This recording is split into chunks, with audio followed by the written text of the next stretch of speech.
শয়তান কখনো কখনো কারো পেছনে 10 বছর চেষ্টা করে তাকে কি করার জন্য, পথভ্রষ্ট করার জন্য। 10 বছর পর্যন্ত তারা দিয়ে ভালো কাজ করিয়েছে।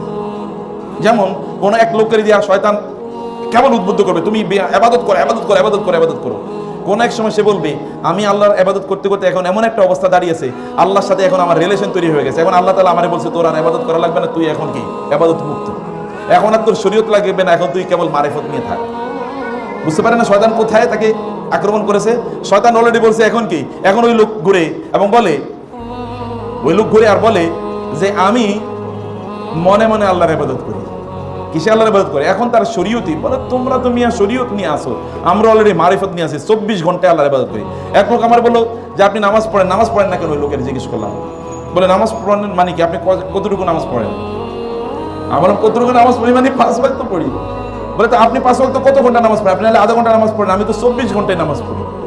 তাই বললাম সুবহানাল্লাহ, এটি কিভাবে সম্ভব? বলে আমি মনে মনে নামাজ পড়ি।